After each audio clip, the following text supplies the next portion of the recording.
This is Meditations on First Philosophy, a journey to the edge of doubt and the birth of modern thought, stripping away illusions of the world to find the one thing that could not be doubted, thought itself. Meditations on First Philosophy by René Descartes. Synopsis of the 6 following meditations. In the first meditation, I expound the grounds on which we may doubt in general of all things, and especially of material objects, so long at least as we have no other foundations for the sciences than those we have hitherto possessed. Now, although the utility of a doubt so general may not be manifest at first sight, it is nevertheless of the greatest, since it delivers us from all prejudice, and affords the easiest pathway by which the mind may withdraw itself from the senses, and finally makes it impossible for us to doubt wherever we afterward discover truth. In the second, the mind which, in the exercise of the freedom peculiar to itself, supposes that no object is, of the existence of which it has even the slightest doubt, finds that, meanwhile, it must itself exist. And this point is likewise of the highest moment, for the mind is thus enabled easily to distinguish what pertains to itself, that is, to the intellectual nature, from what is to be referred to the body. But since some, perhaps, will expect at this stage of our progress a statement of the reasons which establish the doctrine of the immortality of the soul, I think it proper here to make such aware that it was my aim to write nothing of which I could not give exact demonstration, and that I therefore felt myself obliged to adopt an order similar to that in use among the geometers, namely,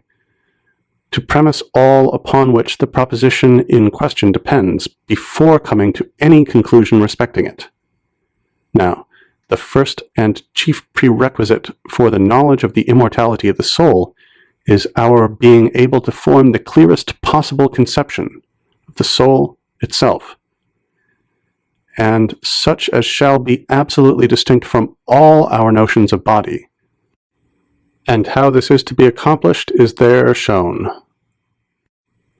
There is required, besides this, the assurance that all objects which we clearly and distinctly think are true,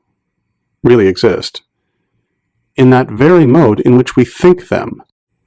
and this could not be established previously to the fourth meditation. Further, it is necessary, for the same purpose, that we possess a distinct conception of corporeal nature, which is given partly in the second, and partly in the fifth and sixth meditations. And finally, on these grounds, we are necessitated to conclude that all those objects which are clearly and distinctly conceived to be diverse substances, as mind and body, are substances really reciprocally distinct, and this inference is made in the sixth meditation. The absolute distinction of mind and body is, besides, confirmed in this second meditation by showing that we cannot conceive body unless as divisible, while, on the other hand, mind cannot be conceived unless as indivisible, for we are not able to conceive the half of a mind, as we can of any body, however small, so that the natures of these two substances are to be held not only as diverse, but even in some measure as contraries. I have not, however, pursued this discussion further in the present treatise, as well for the reason that these considerations are sufficient to show that the destruction of the mind does not follow from the corruption of the body, and thus to afford to men the hope of a future life, as also because the premises from which it is competent for us to infer the immortality of the soul involve an explication of the whole principles of physics, in order to establish, in the first place, that generally all substances, that is, all things which can exist only in consequence of having been created by God, are in their own nature incorruptible, and can never cease to be, unless God himself, by refusing his concurrence to them, reduce them to nothing, and, in the second place, that body, taken generally, is a substance, and therefore can never perish, but that the human body, in as far as it differs from other bodies, is constituted only by a certain configuration of members, and by other accidents of this sort, while the human mind is not made up of accidents, but is a pure substance. For although all the accidents of the mind be changed, although, for example, it think certain things, will others, and perceive others, the mind itself does not vary with these changes, while, on the contrary, the human body is no longer the same if a change take place in the form of any of its parts, from which it follows that the body may indeed without difficulty perish, but that the mind is in its own nature immortal. In the third meditation, I have unfolded at sufficient length, as appears to me, my chief argument for the existence of God. But yet, since I was there desirous to avoid the use of comparisons taken from material objects, that I might withdraw, as far as possible, the minds of my readers from the senses, numerous obscurities perhaps remain, which, however, will, I trust, be afterward entirely removed in the replies to the objections. Thus, among other things, it may be difficult to understand how the idea of a being absolutely perfect, which is found in our minds, possesses so much objective reality, that is, participates by representation in so many degrees of being and perfection, that it must be held to arise from a cause absolutely perfect. This is illustrated in the replies by the comparison of a highly perfect machine, the idea of which exists in the mind of some workman. For as the objective, that is, representative, perfection of this idea must have some cause, namely, either the science of the workman, or of some other person from whom he has received the idea, in the same way the idea of God, which is found in us, demands God himself for its cause. In the fourth, it is shown that all which we clearly and distinctly perceive, apprehend, is true, and at the same time is explained wherein consists the nature of error, points that require to be known as well for confirming the preceding truths as for the better understanding of those that are to follow. But meanwhile, it must be observed that I do not at all there treat of sin, that is, of error committed in the pursuit of good and evil, but of that sort alone which arises in the determination of the true and the false. Nor do I refer to the matters of faith or to the conduct of life, but only to what regards speculative truths, and such as are known by means of the natural light alone. In the fifth, besides the illustration of corporeal nature, taken generically, a new demonstration is given of the existence of God, not free, perhaps, any more than the former from certain difficulties, but of these the solution will be found in the replies to the objections. I further show in what sense it is true that the certitude of geometrical demonstrations themselves is dependent on the knowledge of God. Finally, in the sixth, the act of the understanding is distinguished from that of the imagination. The marks of this distinction are described. The human mind is shown to be really distinct from the body, and nevertheless to be so closely conjoined therewith as together to form, as it were, a unity. The whole of the errors which arise from the senses are brought under review, while the means of avoiding them are pointed out. And, finally, all the grounds are adduced from which the existence of material objects may be inferred, not, however, because I deemed them of great utility in establishing what they prove, namely, that there is in reality a world, that men are possessed of bodies and the like, the truth of which no one of sound mind ever seriously doubted, but because, from a close consideration of them, it is perceived that they are neither so strong nor clear as the reasonings which conduct us to the knowledge of our mind and of God, so that the latter are, of all which come under human knowledge, the most certain and manifest, a conclusion which it was my single aim in these meditations to establish, on which account I here omit mention of the various other questions which, in the course of the discussion, I had occasion likewise to consider.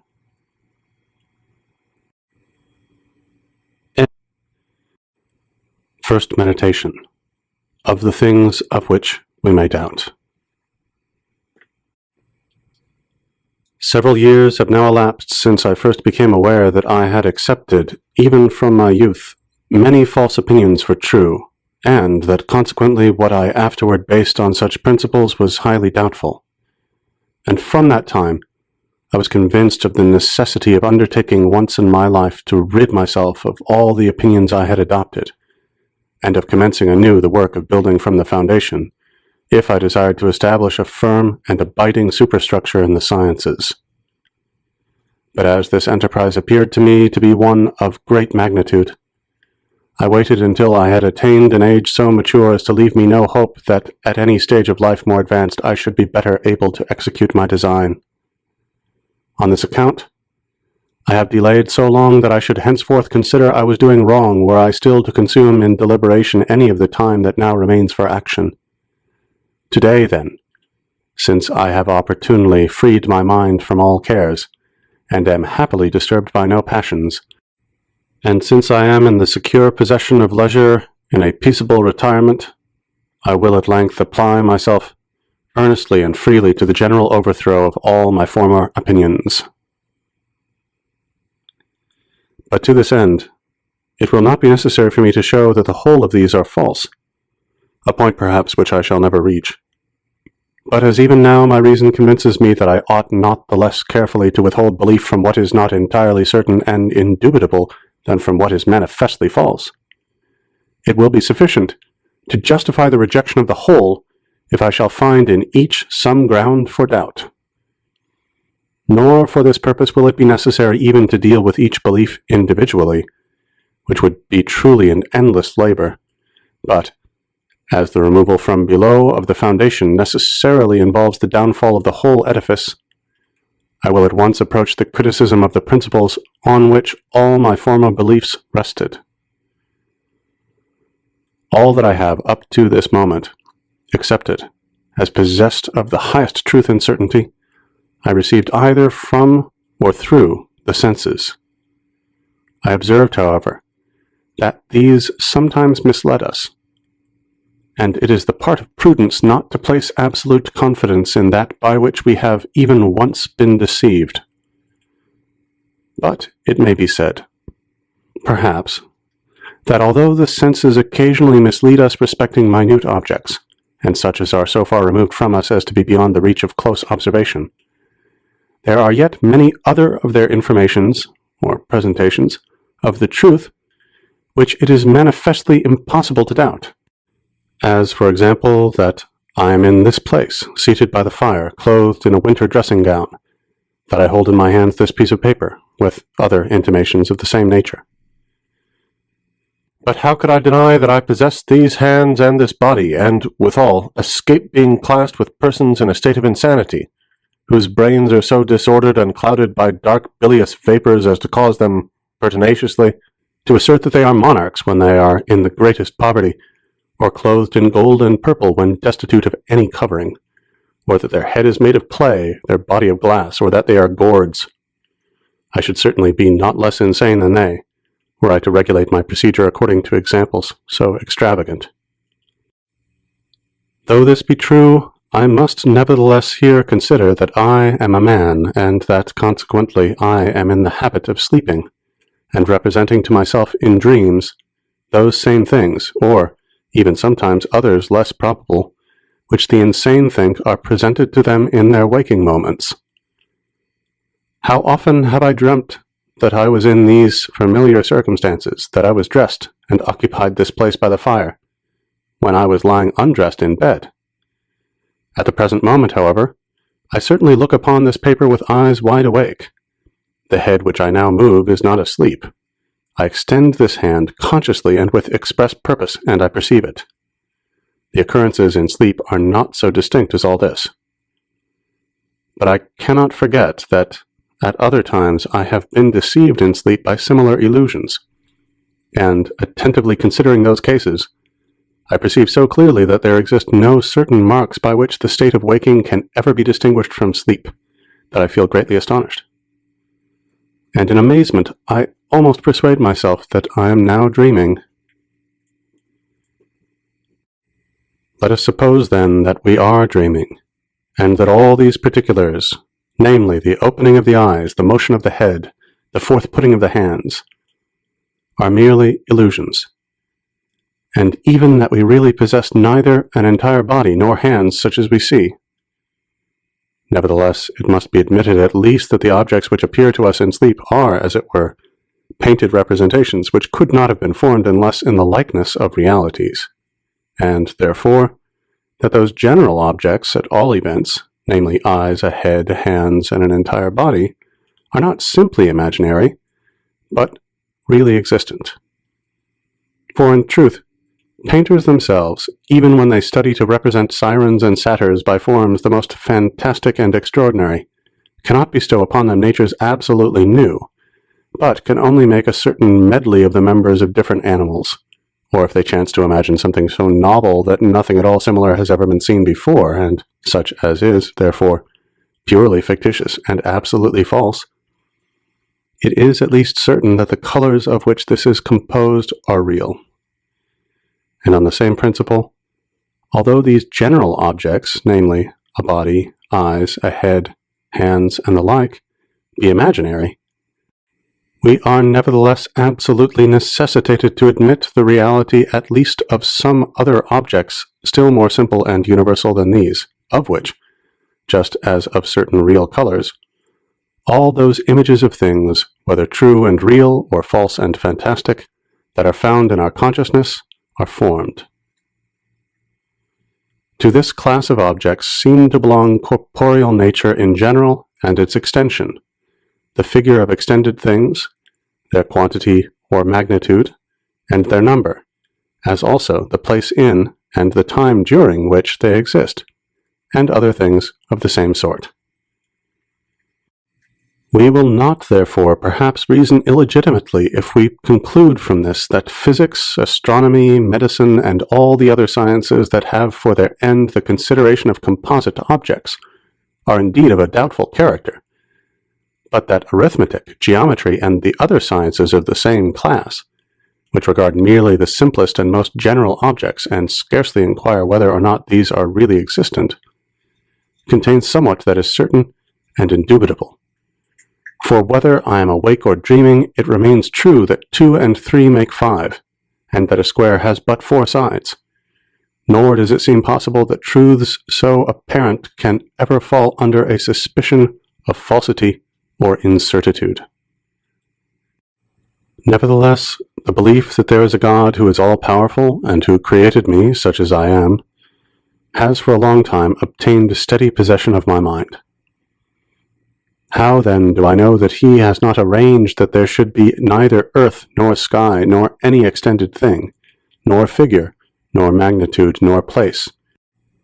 providing at the same time, however, for the rise in me of the perceptions of all these objects and the persuasion that these do not exist otherwise than as I perceive them? And further, as I sometimes think that others are in error respecting matters of which they believe themselves to possess a perfect knowledge, how do I know that I am not also deceived each time I add together 2 and 3, or number the sides of a square, or form some judgment still more simple, if more simple indeed can be imagined? But perhaps deity has not been willing that I should be thus deceived, for he is said to be supremely good. If, however, it were repugnant to the goodness of deity to have created me subject to constant deception, it would seem likewise to be contrary to his goodness to allow me to be occasionally deceived, and yet it is clear that this is permitted.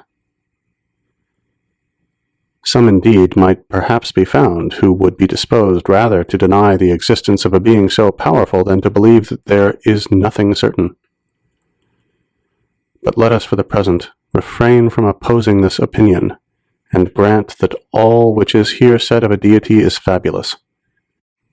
Nevertheless, in whatever way it be supposed that I reach the state in which I exist, whether by fate or chance, or by an endless series of antecedents and consequents,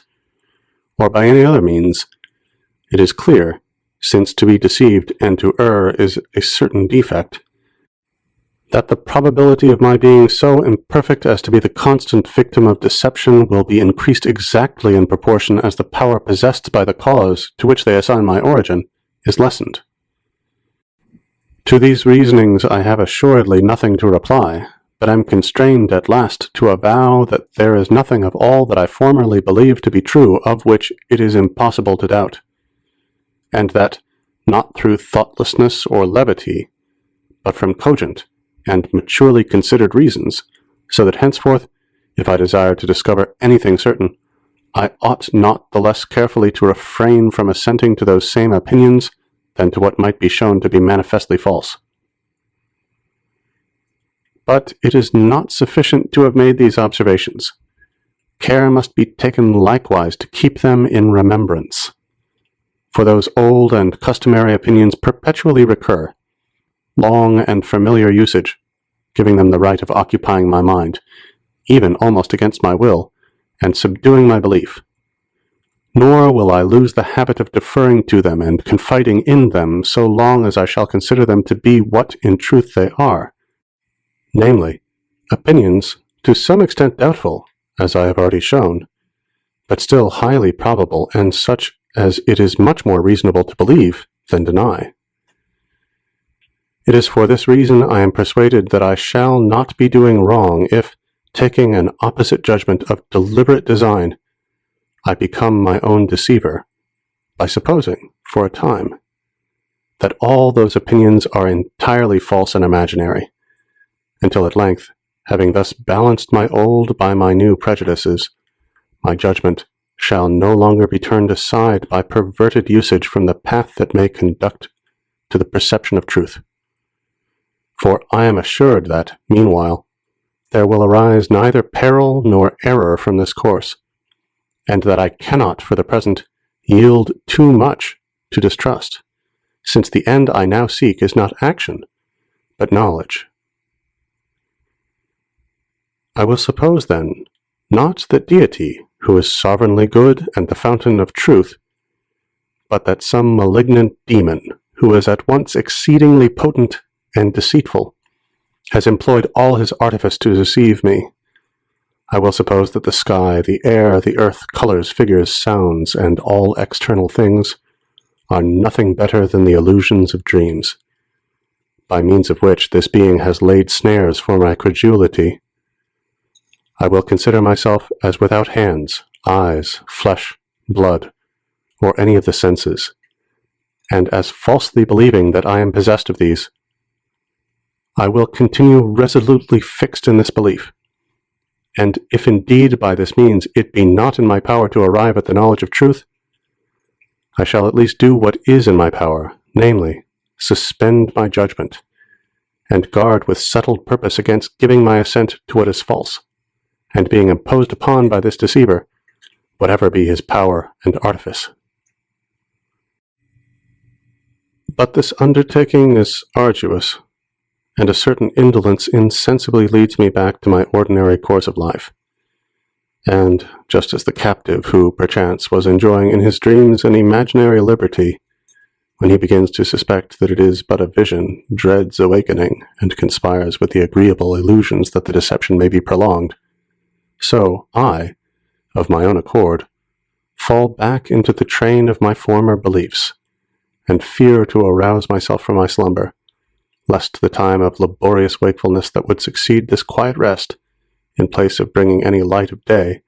should prove inadequate to dispel the darkness that will arise from the difficulties that have now been raised. René Descartes. Second meditation. Of the nature of the human mind, and that it is more easily known than the body. The meditation of yesterday has filled my mind with so many doubts that it is no longer in my power to forget them, nor do I see meanwhile any principle on which they can be resolved. And, just as if I had fallen all of a sudden into very deep water, I am so greatly disconcerted as to be unable either to plant my feet firmly on the bottom or sustain myself by swimming on the surface. I will nevertheless make an effort, and try anew the same path on which I had entered yesterday, that is, proceed by casting aside all that admits of the slightest doubt, not less than if I had discovered it to be absolutely false. and I will continue always in this track until I shall find something that is certain, or at least, if I can do nothing more, until I shall know with certainty that there is nothing certain. Archimedes, that he might transport the entire globe from the place it occupied to another, demanded only a point that was firm and immovable. So also, I shall be entitled to entertain the highest expectations, if I am fortunate enough to discover only one thing that is certain and indubitable. I suppose, accordingly, that all the things which I see are false, fictitious. I believe that none of those objects which my fallacious memory represents ever existed. I suppose that I possess no senses. I believe that body, figure, extension, motion, and place are merely fictions of my mind. What is there, then, that can be esteemed true? Perhaps this only, that there is absolutely nothing certain. But how do I know that there is not something different altogether from the objects I have now enumerated, of which it is impossible to entertain the slightest doubt? Is there not a God, or some being, by whatever name I may designate him, who causes these thoughts to arise in my mind? But why suppose such a being, for it may be I myself am capable of producing them? Am I, then, at least not something? But I before denied that I possessed senses or a body. I hesitate, however, for what follows from that? Am I so dependent on the body and the senses that without these I cannot exist? But I had the persuasion that there was absolutely nothing in the world, that there was no sky and no earth, neither minds nor bodies. Was I not, therefore, at the same time, persuaded that I did not exist? Far from it. I assuredly existed, since I was persuaded. But there is I know not what being who is possessed at once of the highest power and the deepest cunning, who is constantly employing all his ingenuity in deceiving me. Doubtless, then, I exist, since I am deceived, and let him deceive me as he may, he can never bring it about that I am nothing, so long as I shall be conscious that I am something. So that it must, in fine, be maintained, all things being maturely and carefully considered, that this proposition, I am, I exist, is necessarily true each time it is expressed by me, or conceived in my mind. But I do not yet know with sufficient clearness what I am, though assured that I am, and hence, in the next place, I must take care lest perchance I inconsiderately substitute some other object in room of what is properly myself, and thus wander from truth, even in that knowledge, cognition, which I hold to be, of all others, the most certain and evident. For this reason, I will now consider anew what I formerly believed myself to be, before I entered on the present train of thought, and of my previous opinion I will retrench all that can in the least be invalidated by the grounds of doubt I have adduced, in order that there may at length remain nothing but what is certain and indubitable. What then did I formerly think I was? Undoubtedly, I judged that I was a man. But what is a man? Shall I say a rational animal? Assuredly not. For it would be necessary forthwith to inquire into what is meant by animal and what by rational, and thus, from a single question, I should insensibly glide into others, and these more difficult than the first. Nor do I now possess enough of leisure to warrant me in wasting my time amid subtleties of this sort. I prefer here to attend to the thoughts that sprung up of themselves in my mind, and were inspired by my own nature alone, when I applied myself to the consideration of what I was. In the first place, then, I thought that I possessed a countenance, hands, arms, and all the fabric of members that appears in a corpse, and which I called by the name of body. It further occurred to me that I was nourished, that I walked, perceived, and thought, and all those actions I referred to the soul. But what the soul itself was, I either did not stay to consider, or, if I did, I imagined that it was something extremely rare and subtle, like wind, or flame, or ether, spread through my grosser parts. As regarded the body, I did not even doubt of its nature, but thought I distinctly knew it, and if I had wished to describe it according to the notions I then entertained, I should have explained myself in this manner. By body, I understand all that can be terminated by a certain figure, that can be comprised in a certain place, and so fill a certain space as therefrom to exclude every other body. That can be perceived either by touch, sight, hearing, taste, or smell.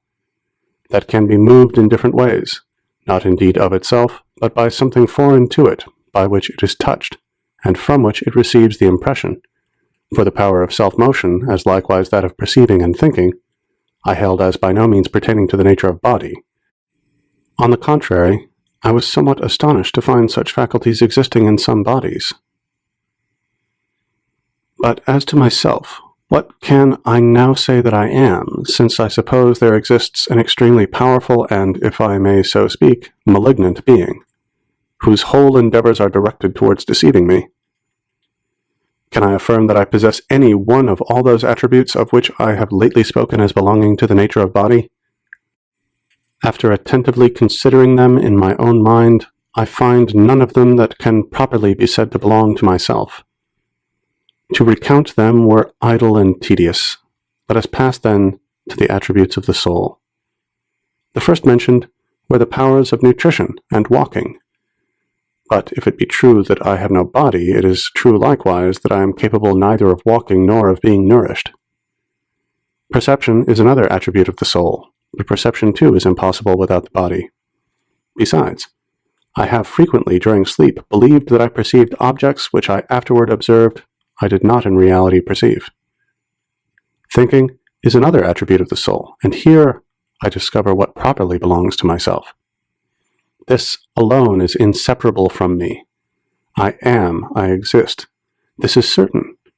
But how often? As often as I think. For perhaps it would even happen, if I should wholly cease to think, that I should at the same time altogether cease to be. I now admit nothing that is not necessarily true. I am, therefore, precisely speaking, only a thinking thing. That is, a mind. Mens sive animus. Understanding, or reason, terms whose signification was before unknown to me. I am, however, a real thing, and really existent. But what thing? The answer was, a thinking thing. The question now arises, am I aught besides? I will stimulate my imagination with a view to discover whether I am not still something more than a thinking being. Now, it is plain I am not the assemblage of members called the human body. I am not a thin and penetrating air diffused through all these members, or wind, or flame, or vapor, or breath, or any of the things I can imagine. For I supposed that all these were not, and without changing the supposition, I find that I still feel assured of my existence. But it is true, perhaps, that those very things which I suppose to be non-existent, because they are unknown to me, are not in truth different from myself whom I know. This is a point I cannot determine, and do not now enter into any dispute regarding it. I can only judge of things that are known to me. I am conscious that I exist. And I, who know that I exist, inquire into what I am. It is, however, perfectly certain that the knowledge of my existence, thus precisely taken, is not dependent on things, the existence of which is as yet unknown to me. And consequently, it is not dependent on any of the things I can feign in imagination. Moreover, the phrase itself, I frame and image, a fingo, reminds me of my error. For I should in truth frame one if I were to imagine myself to be anything, since to imagine is nothing more than to contemplate the figure or image of a corporeal thing. But I already know that I exist, and that it is possible at the same time that all those images, and in general, all that relates to the nature of body, are merely dreams or chimeras. From this, I discover that it is not more reasonable to say, I will excite my imagination that I may know more distinctly what I am, than to express myself as follows. I am now awake, and perceive something real. But because my perception is not sufficiently clear, I will of express purpose go to sleep that my dreams may represent to me the object of my perception with more truth and clearness. And therefore, I know that nothing of all that I can embrace in imagination belongs to the knowledge which I have of myself, and that there is need to recall with the utmost care the mind from this mode of thinking, that it may be able to know its own nature with perfect distinctness. But what then am I? A thinking thing, it has been said. But what is a thinking thing? It is a thing that doubts, understands, conceives, affirms, denies, wills, refuses, that imagines also, and perceives. Assuredly, it is not little if all these properties belong to my nature. But why should they not belong to it?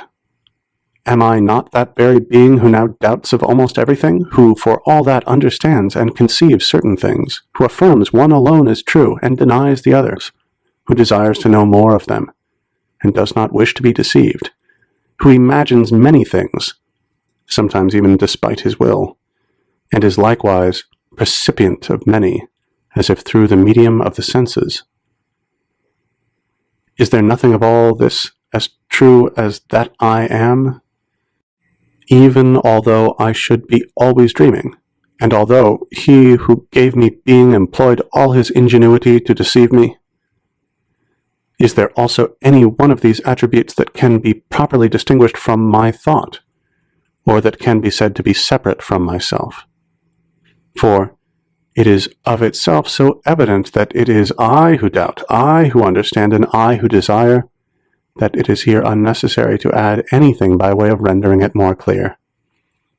And I am as certainly the same being who imagines, for although it may be, as before supposed, that nothing I imagine is true, still the power of imagination does not cease really to exist in me and to form part of my thought. In fine, I am the same being who perceives, that is, who apprehends certain objects as by the organs of sense, since, in truth, I see light, hear a noise, and feel heat. But it will be said that these presentations are false, and that I am dreaming. Let it be so.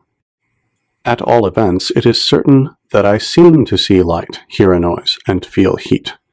This cannot be false, and this is what in me is properly called perceiving, sentire, which is nothing else than thinking. From this I begin to know what I am with somewhat greater clearness and distinctness than heretofore. But nevertheless it still seems to me, and I cannot help believing, that corporeal things whose images are formed by thought, which fall under the senses, and are examined by the same,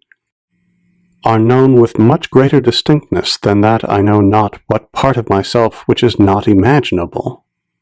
Although, in truth, it may seem strange to say that I know and comprehend with greater distinctness things whose existence appears to me doubtful, that are unknown,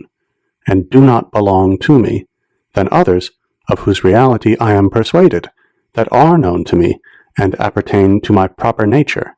in a word, than myself. But I see clearly what is the state of the case. My mind is apt to wander, and will not yet submit to be restrained within the limits of truth.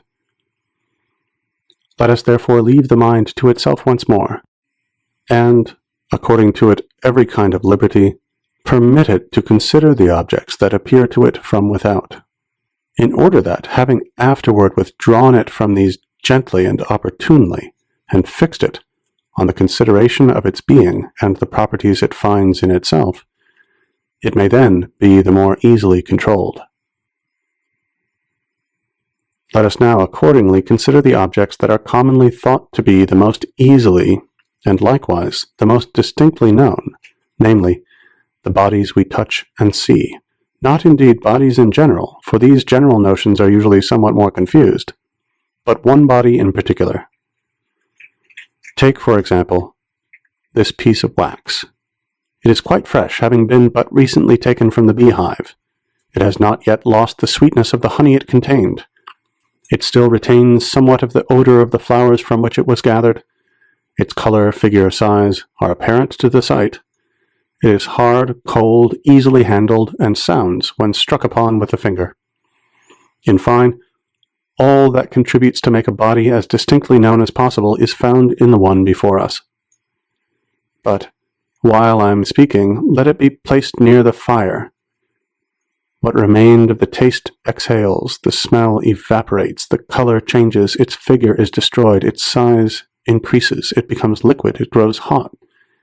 It can hardly be handled, and, although struck upon, it emits no sound. Does the same wax still remain after this change? It must be admitted that it does remain.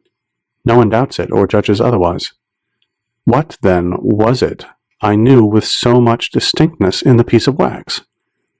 Assuredly, it could be nothing of all that I observed by means of the senses, since all the things that fell under taste, smell, sight, touch, and hearing are changed, and yet the same wax remains. It was perhaps what I now think, namely, that this wax was neither the sweetness of honey, the pleasant odor of flowers, the whiteness, the figure, nor the sound, but only a body that a little before appeared to me conspicuous under these forms,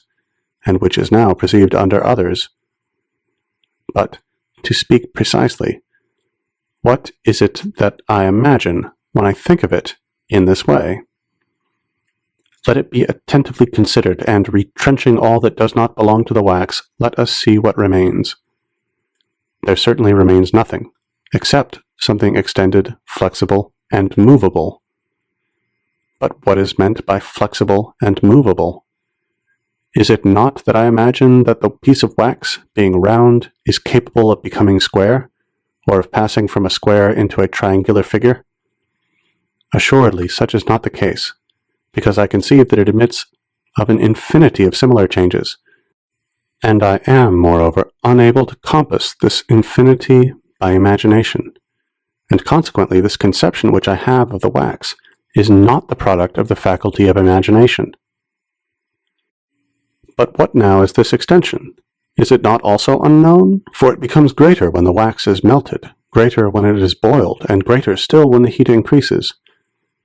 And I should not conceive clearly and according to truth the wax as it is, if I did not suppose that the piece we are considering admitted even of a wider variety of extension than I ever imagined. I must, therefore, admit that I cannot even comprehend by imagination what the piece of wax is, and that it is the mind alone which perceives it. I speak of one piece in particular, for as to wax in general, this is still more evident. But what is the piece of wax that can be perceived only by the understanding or mind? It is certainly the same which I see, touch, imagine, and, in fine, it is the same which, from the beginning, I believed it to be. But, and this is of moment to observe, the perception of it is neither an act of sight, of touch, nor of imagination, and never was either of these, though it might formerly seem so, but is simply an intuition, inspectio, of the mind, which may be imperfect and confused as it formerly was, or very clear and distinct as it is at present, according as the attention is more or less directed to the elements which it contains and of which it is composed. But meanwhile, I feel greatly astonished when I observe the weakness of my mind and its proneness to error. For although, without at all giving expression to what I think, I consider all this in my own mind, words yet occasionally impede my progress, and I am almost led into error by the terms of ordinary language. We say, for example, that we see the same wax when it is before us, and not that we judge it to be the same from its retaining the same color and figure, whence I should forthwith be disposed to conclude that the wax is known by the act of sight, and not by the intuition of the mind alone, were it not for the analogous instance of human beings passing on in the street below, as observed from a window, In this case, I do not fail to say that I see the men themselves, just as I say that I see the wax. And yet, what do I see from the window beyond hats and cloaks that might cover artificial machines whose motions might be determined by springs? But I judge that there are human beings from these appearances, and thus I comprehend, by the faculty of judgment alone, which is in the mind, what I believed I saw with my eyes. The man who makes it his aim to rise to knowledge superior to the common ought to be ashamed to seek occasions of doubting from the vulgar forms of speech. Instead, therefore, of doing this, I shall proceed with a matter in hand, and inquire whether I had a clearer and more perfect perception of the piece of wax when I first saw it, and when I thought I knew it by means of the external sense itself, or, at all events, by the common sense, as it is called, that is, by the imaginative faculty, or whether I rather apprehend it more clearly at present, after having examined with greater care both what it is and in what way it can be known. It would certainly be ridiculous to entertain any doubt on this point. For what in that first perception was there distinct? What did I perceive which any animal might not have perceived? But when I distinguish the wax from its exterior forms, and when, as if I had stripped it of its vestments, I consider it quite naked, it is certain, although some error may still be found in my judgment, that I cannot, nevertheless, thus apprehend it without possessing a human mind.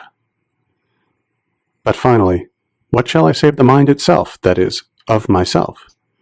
For as yet I do not admit that I am anything but mind. What then, I who seem to possess so distinct an apprehension of the piece of wax, do I not know myself, both with greater truth and certitude, and also much more distinctly and clearly? For if I judge that the wax exists because I see it, it assuredly follows much more evidently that I myself am or exist for the same reason. For it is possible that what I see may not in truth be wax, and that I do not even possess eyes with which to see anything. But it cannot be that when I see, or, which comes to the same thing, when I think I see, I myself who think am nothing. So likewise, if I judge that the wax exists because I touch it, it will still also follow that I am. And if I determine that my imagination, or any other cause, whatever it be, persuades me of the existence of the wax, I will still draw the same conclusion. And what is here remarked of the piece of wax is applicable to all the other things that are external to me. And further, if the notion or perception of wax appeared to me more precise and distinct, after that not only sight and touch, but many other causes besides rendered it manifest to my apprehension, with how much greater distinctness must I now know myself, since all the reasons that contribute to the knowledge of the nature of wax, or of any body whatever, manifest still better the nature of my mind. And there are, besides, so many other things in the mind itself that contribute to the illustration of its nature, that those dependent on the body, to which I have here referred, scarcely merit to be taken into account. But, in conclusion, I find I have insensibly reverted to the point I desired. For since it is now manifest to me that bodies themselves are not properly perceived by the senses nor by the faculty of imagination, but by the intellect alone, and since they are not perceived because they are seen and touched, but only because they are understood, or rightly comprehended by thought, I readily discover that there is nothing more easily or clearly apprehended than my own mind. But because it is difficult to rid oneself so promptly of an opinion to which one has been long accustomed, it will be desirable to tarry for some time at this stage, that, by long continued meditation, I may more deeply impress upon my memory this new knowledge. René Descartes.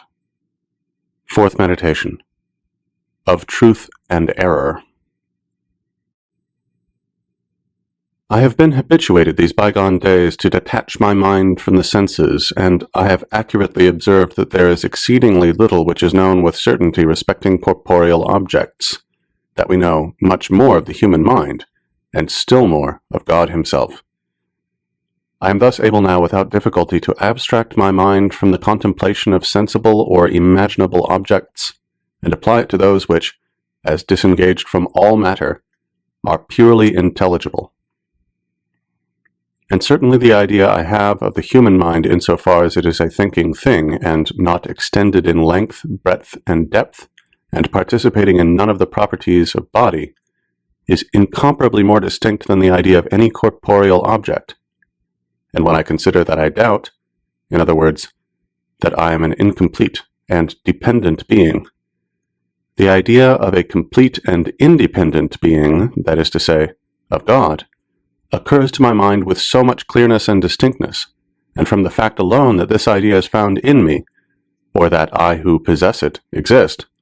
the conclusions that God exists, and that my own existence, each moment of its continuance, is absolutely dependent upon him, are so manifest as to lead me to believe it impossible that the human mind can know anything with more clearness and certitude. And now, I seem to discover a path that will conduct us from the contemplation of the true God, in whom are contained all the treasures of science and wisdom, to the knowledge of the other things in the universe. For, in the first place, I discover that it is impossible for him ever to deceive me, for in all fraud and deceit there is a certain imperfection. And although it may seem that the ability to deceive is a mark of subtlety or power, yet the will testifies without doubt of malice and weakness, and such, accordingly, cannot be found in God. In the next place, I am conscious that I possess a certain faculty of judging or discerning truth from error, which I doubtless received from God, along with whatever else is mine. And since it is impossible that he should will to deceive me, it is likewise certain that he has not given me a faculty that will ever lead me into error, provided I use it aright. And there would remain no doubt on this head, did it not seem to follow from this that I can never therefore be deceived. For if all I possess be from God, and if he planted in me no faculty that is deceitful, it seems to follow that I can never fall into error. Accordingly, it is true that when I think only of God, and when I look upon myself as coming from God and turn wholly to him, I discover in myself no cause of error or falsity, but immediately thereafter, recurring to myself, experience assures me that I am nevertheless subject to innumerable errors. When I come to inquire into the cause of these, I observe that there is not only present to my consciousness a real and positive idea of God, or of a being supremely perfect, but also, so to speak, a certain negative idea of nothing, in other words, of that which is at an infinite distance from every sort of perfection, and that I am, as it were, a mean between God and nothing, or placed in such a way between absolute existence and non-existence, that there is in truth nothing in me to lead me into error insofar as an absolute being is my creator, but that, on the other hand, as I thus likewise participate in some degree of nothing or of non-being, in other words, as I am not myself the supreme being, and as I am wanting in many perfections, it is not surprising I should fall into error. And I hence discern that error, so far as error is not something real, which depends for its existence on God, but is simply defect, and, therefore, that, in order to fall into it, it is not necessary God should have given me a faculty expressly for this end, but that my being deceived arises from the circumstance that the power which God has given me of discerning truth from error is not infinite. Nevertheless, this is not yet quite satisfactory, for error is not a pure negation. In other words, it is not the simple deficiency or want of some knowledge which is not due, but the privation or want of some knowledge which it would seem I ought to possess. But, on considering the nature of God, it seems impossible that he should have planted in his creature any faculty not perfect in its kind, that is, wanting in some perfection due to it. For, if it be true that in proportion to the skill of the Maker the perfection of his work is greater, what thing can have been produced by the Supreme Creator of the universe that is not absolutely perfect in all its parts? And assuredly, there is no doubt that God could have created me such that I should never be deceived, it is certain likewise that he always wills what is best. Is it better, then, that I should be capable of being deceived than that I should not? Considering this more attentively, the first thing that occurs to me is the reflection that I must not be surprised if I am not always capable of comprehending the reasons why God acts as he does. Nor must I doubt of his existence, because I find, perhaps, that there are several other things besides the present respecting which I understand neither why nor how they were created by him. For, knowing already that my nature is extremely weak and limited, and that the nature of God, on the other hand, is immense, incomprehensible, and infinite, I have no longer any difficulty in discerning that there is an infinity of things in his power whose causes transcend the grasp of my mind, and this consideration alone is sufficient to convince me that the whole class of final causes is of no avail in physical or natural things. For it appears to me that I cannot, without exposing myself to the charge of temerity, seek to discover the impenetrable ends of deity. It further occurs to me that we must not consider only one creature apart from the others if we wish to determine the perfection of the works of deity, but generally all his creatures together. For the same object that might perhaps with some show of reason be deemed highly imperfect if it were alone in the world, may for all that be the most perfect possible considered as forming part of the whole universe. And although, as it was my purpose to doubt of everything, I only as yet know with certainty my own existence and that of God, nevertheless, after having remarked the infinite power of deity, I cannot deny that he may have produced many other objects, or at least that he is able to produce them, so that I may occupy a place in the relation of a part to the great whole of his creatures. Whereupon, regarding myself more closely and considering what my errors are, which alone testify to the existence of imperfection in me, I observe that these depend on the concurrence of two causes, namely, the faculty of cognition, which I possess, and that of election, or the power of free choice. In other words, the understanding and the will. For by the understanding alone I neither affirm nor deny anything, but merely apprehend the ideas regarding which I may form a judgment. Nor is any error, properly so called, found in it, thus accurately taken. And although there are perhaps innumerable objects in the world of which I have no idea in my understanding, it cannot on that account be said that I am deprived of those ideas as of something that is due to my nature, but simply that I do not possess them, because in truth, there is no ground to prove that deity ought to have endowed me with a larger faculty of cognition than he has actually bestowed upon me, and however skillful a workman I suppose him to be, I have no reason on that account to think that it was obligatory on him to give to each of his works all the perfections he is able to bestow upon some. Nor, moreover, can I complain that God has not given me freedom of choice, or a will sufficiently ample and perfect, since in truth,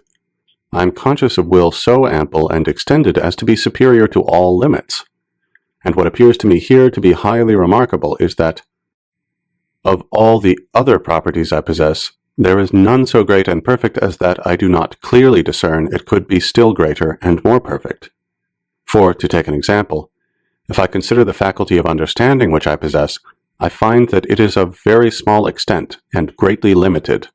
and at the same time I form the idea of another faculty of the same nature, much more ample and even infinite,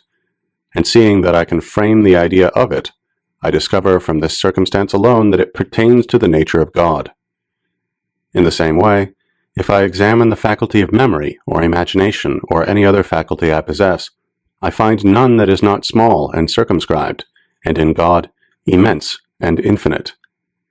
It is the faculty of will only, or freedom of choice,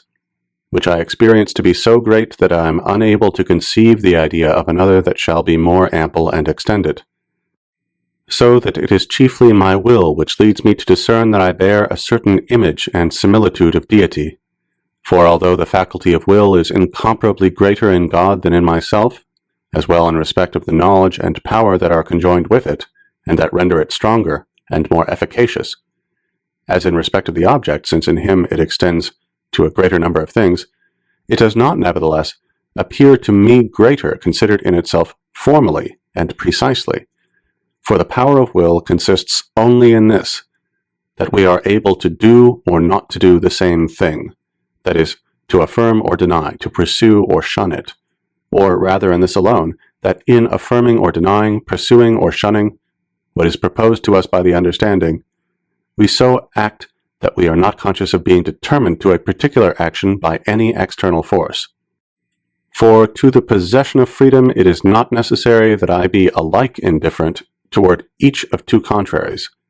but on the contrary, the more I am inclined toward the one, whether because I clearly know that in it there is the reason of truth and goodness,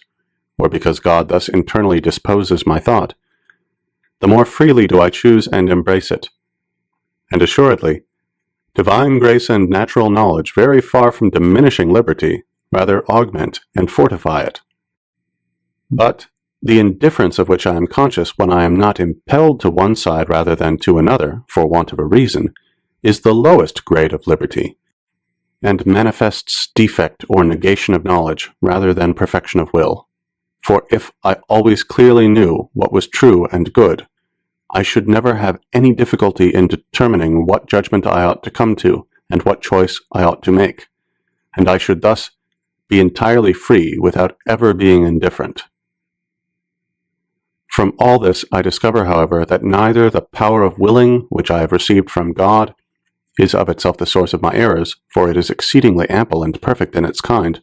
nor even the power of understanding, for as I conceive no object unless by means of the faculty that God bestowed upon me, all that I conceive is doubtless rightly conceived by me, and it is impossible for me to be deceived in it. Whence, then, spring my errors? They arise from this cause alone, that I do not restrain the will, which is of much wider range than the understanding, within the same limits, but extend it even to things I do not understand, and as the will is of itself indifferent to such, it readily falls into error and sin by choosing the false in room of the true, and evil instead of good. For example, when I lately considered whether aught really existed in the world, and found that because I considered this question, it very manifestly followed that I myself existed,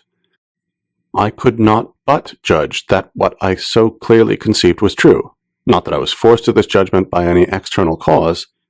but simply because great clearness of the understanding was succeeded by strong inclination in the will, and I believed this the more freely and spontaneously in proportion as I was less indifferent with respect to it. But now I not only know that I exist in so far as I am a thinking being, but there is likewise presented to my mind a certain idea of corporeal nature. Hence I am in doubt as to whether the thinking nature which is in me, or rather which I myself am, is different from that corporeal nature, or whether both are merely one and the same thing. And I here suppose that I am as yet ignorant of any reason that would determine me to adopt the one belief in preference to the other. Whence it happens that it is a matter of perfect indifference to me which of the two suppositions I affirm or deny, or whether I form any judgment at all in the matter. This indifference, moreover, extends not only to things of which the understanding has no knowledge at all, but in general also to all those which it does not discover with perfect clearness at the moment the will is deliberating upon them. For however probable the conjectures may be that dispose me to form a judgment in a particular matter, the simple knowledge that these are merely conjectures and not certain and indubitable reasons is sufficient to lead me to form one that is directly the opposite. Of this I lately had abundant experience, when I laid aside as false all that I had before held for true, on the single ground that I could in some degree doubt of it. But if I abstain from judging of a thing when I do not conceive it with sufficient clearness and distinctness, it is plain that I act rightly, and am not deceived. But if I resolve to deny or affirm, I then do not make a right use of my free will, and if I affirm what is false, it is evident that I am deceived. Moreover, even although I judge according to truth, I stumble upon it by chance, and do not therefore escape the imputation of a wrong use of my freedom, for it is a dictate of the natural light that the knowledge of the understanding ought always to precede the determination of the will. And it is this wrong use of the freedom of the will in which is found the privation that constitutes the form of error. Privation, I say, is found in the act, insofar as it proceeds from myself, but it does not exist in the faculty which I received from God, nor even in the act insofar as it depends on Him. For I have assuredly no reason to complain that God has not given me a greater power of intelligence, or more perfect natural light than He has actually bestowed, since it is of the nature of a finite understanding not to comprehend many things, and of the nature of a created understanding to be finite. On the contrary, I have every reason to render thanks to God, who owed me nothing, for having given me all the perfections I possess, and I should be far from thinking that He has unjustly deprived me of or kept back the other perfections which He has not bestowed upon me. I have no reason, moreover, to complain because He has given me a will more ample than my understanding, since, as the will consists only of a single element, and that indivisible, it would appear that this faculty is of such a nature that nothing could be taken from it without destroying it, and certainly, the more extensive it is, the more cause I have to thank the goodness of Him who bestowed it upon me. And finally, I ought not also to complain that God concurs with me in forming the acts of this will, or the judgment in which I am deceived, because those acts are wholly true and good insofar as they depend on God, and the ability to form them is a higher degree of perfection in my nature than the want of it would be. In regard to privation, in which alone consists the formal reason of error and sin, this does not require the concurrence of deity, because it is not a thing or existence, and if it be referred to God as to its cause, it ought not to be called privation, but negation, according to the signification of these words in the schools. For in truth, it is no imperfection in deity that He has accorded to me the power of giving or withholding my assent from certain things of which He has not put a clear and distinct knowledge in my understanding. But it is doubtless an imperfection in me that I do not use my freedom aright, and readily give my judgment on matters which I only obscurely and confusedly conceive. I perceive, nevertheless, that it was easy for deity so to have constituted me as that I should never be deceived, although I still remained free and possessed of a limited knowledge, namely, by implanting in my understanding a clear and distinct knowledge of all the objects respecting which I should ever have to deliberate,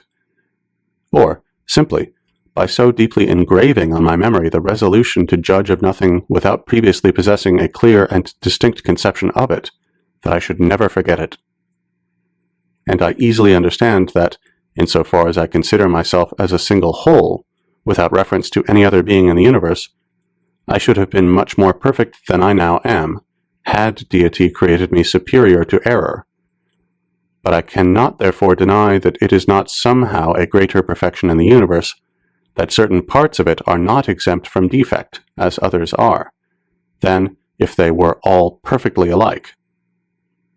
And I have no right to complain because God, who placed me in the world, was not willing that I should sustain that character which of all others is the chief and most perfect. I have even good reason to remain satisfied on the ground that, if He has not given me the perfection of being superior to error by the first means I have pointed out above, which depends on a clear and evident knowledge of all the matters regarding which I can deliberate, He has at least left in my power the other means, which is firmly to retain the resolution never to judge where the truth is not clearly known to me. For, although I am conscious of the weakness of not being able to keep my mind continually fixed on the same thought, I can nevertheless, by attentive and oft-repeated meditation, impress it so strongly on my memory that I shall never fail to recollect it as often as I require it, and can acquire in this way the habitude of not erring. And since it is in being superior to error that the highest and chief perfection of man consists, I deem that I have not gained little by this day's meditation, in having discovered the source of error and falsity. And certainly, this can be no other than what I have now explained, for as often as I so restrain my will within the limits of my knowledge, that it forms no judgment except regarding objects which are clearly and distinctly represented to it by the understanding, I can never be deceived, because every clear and distinct conception is doubtless something, and as such cannot owe its origin to nothing, but must of necessity have God for its author. God, I say, who, as supremely perfect, cannot without a contradiction be the cause of any error, and consequently it is necessary to conclude that every such conception or judgment is true. Nor have I merely learned today what I must avoid to escape error, but also what I must do to arrive at the knowledge of truth, for I will assuredly reach truth if I only fix my attention sufficiently on all the things I conceive perfectly, and separate these from others which I conceive more confusedly and obscurely, to which, for the future, I shall give diligent heed. Fifth meditation. Of the essence of material things, and, again, of God that He exists. Several other questions remain for consideration respecting the attributes of God and my own nature or mind. I will, however, on some other occasion perhaps, resume the investigation of these. Meanwhile, as I have discovered what must be done and what avoided to arrive at the knowledge of truth, what I have chiefly to do is to essay to emerge from the state of doubt in which I have for some time been, and to discover whether anything can be known with certainty regarding material objects. But before considering whether such objects as I conceive exist without me, I must examine their ideas insofar as these are to be found in my consciousness, and discover which of them are distinct and which confused. In the first place, I distinctly imagine that quantity which the philosophers commonly call continuous, or the extension in length, breadth, and depth that is in this quantity, or rather in the object to which it is attributed. Further, I can enumerate in it many diverse parts, and attribute to each of these all sorts of sizes, figures, situations, and local motions. And in fine,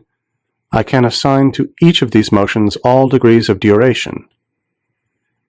And I not only distinctly know these things when I thus consider them in general, but besides, by a little attention, I discover innumerable particulars respecting figures, numbers, motion, and the like, which are so evidently true, and so accordant with my nature, that when I now discover them, I do not so much appear to learn anything new, as to call to remembrance what I before knew, or for the first time to remark what was before in my mind, but to which I had not hitherto directed my attention. And what I here find of most importance is that I discover in my mind innumerable ideas of certain objects which cannot be esteemed pure negations, although perhaps they possess no reality beyond my thought, and which are not framed by me, though it may be in my power to think, or not to think them, but possess true and immutable natures of their own. As, for example, when I imagine a triangle, although there is not, perhaps, and never was in any place in the universe apart from my thought one such figure, it remains true, nevertheless, that this figure possesses a certain determinate nature, form, or essence,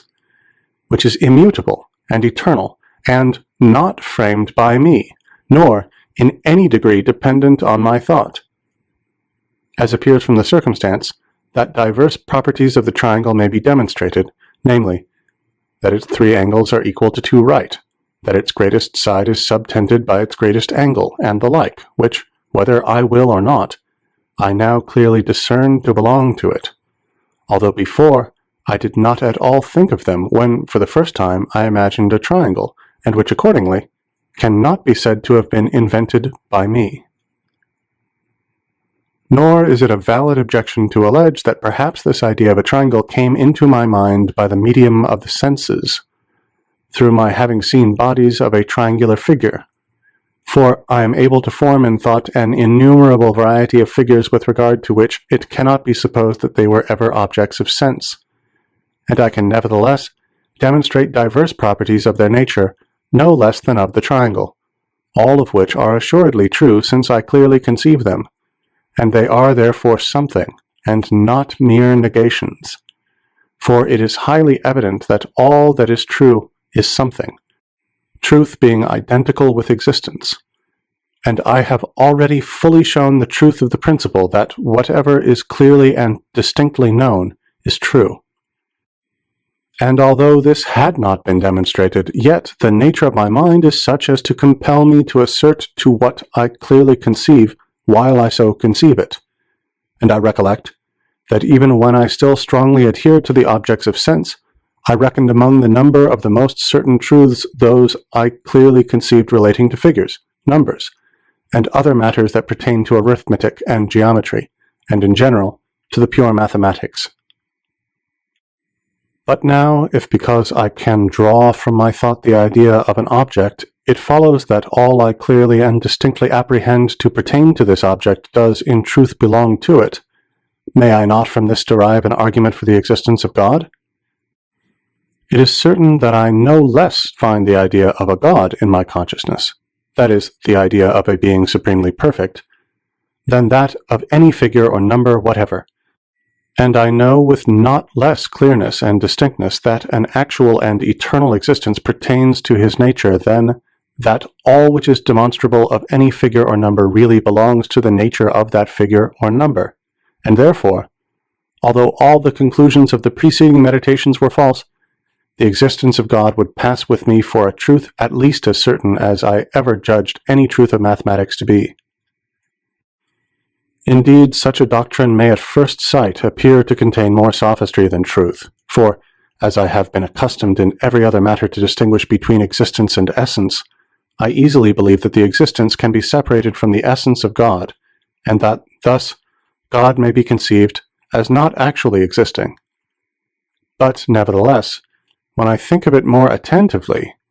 it appears that the existence can no more be separated from the essence of God than the idea of a mountain from that of a valley, or the equality of its 3 angles to 2 right angles from the essence of a rectilinear triangle, so that it is not less impossible to conceive a God, that is, a being supremely perfect to whom existence is a wanting, or who is devoid of a certain perfection, than to conceive a mountain without a valley. But though in truth I cannot conceive a God unless as existing, any more than I can a mountain without a valley, yet, just as it does not follow that there is any mountain in the world merely because I conceive a mountain with a valley, so likewise, though I conceive God as existing, it does not seem to follow on that account that God exists, for my thought imposes no necessity on things, and as I may imagine a winged horse, though there be none such, so I could perhaps attribute existence to God, though no God existed. But the cases are not analogous, and a fallacy lurks under the semblance of this objection. For because I cannot conceive a mountain without a valley, it does not follow that there is any mountain or valley in existence, but simply that the mountain or valley, whether they do or do not exist, are inseparable from each other. Whereas, on the other hand, because I cannot conceive God unless as existing, it follows that existence is inseparable from him, and therefore that he really exists. Not that this is brought about by my thought, or that it imposes any necessity on things, but, on the contrary, the necessity which lies in the thing itself, that is, the necessity of the existence of God, determines me to think in this way. For it is not in my power to conceive a God without existence, that is, a being supremely perfect, and yet devoid of an absolute perfection, as I am free to imagine a horse with or without wings. Nor must it be alleged here as an objection that it is in truth necessary to admit that God exists after having supposed him to possess all perfections, since existence is one of them, but that my original supposition was not necessary, just as it is not necessary to think that all quadrilateral figures can be inscribed in the circle, since, if I suppose this, I should be constrained to admit that the rhombus, being a figure of 4 sides, can be therein inscribed, which, however, is manifestly false. This objection is, I say, incompetent, for although it may not be necessary that I shall at any time entertain the notion of deity, yet each time I happen to think of a first and sovereign being, and to draw, so to speak, the idea of him from the storehouse of the mind, I am necessitated to attribute to him all kinds of perfections, though I may not then enumerate them all, nor think of each of them in particular. And this necessity is sufficient, as soon as I discover that existence is a perfection, to cause me to infer the existence of this first and sovereign being, just as it is not necessary that I should ever imagine any triangle, but whenever I am desirous of considering a rectilinear figure composed of only 3 angles, it is absolutely necessary to attribute those properties to it from which it is correctly inferred that its 3 angles are not greater than 2 right angles, although perhaps I may not then advert to this relation in particular. But when I consider what figures are capable of being inscribed in the circle, it is by no means necessary to hold that all quadrilateral figures are of this number. On the contrary, I cannot even imagine such to be the case, so long as I shall be unwilling to accept in thought aught that I do not clearly and distinctly conceive, and consequently, there is a vast difference between false suppositions, as is the one in question, and the true ideas that were born with me, the first and chief of which is the idea of God. For indeed,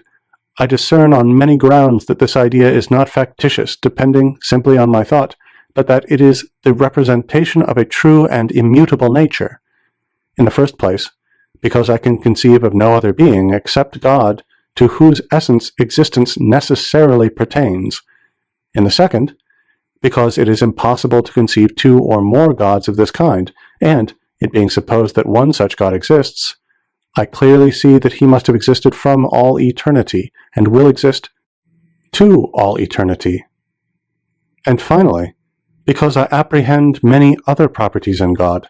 none of which I can either diminish or change. But indeed,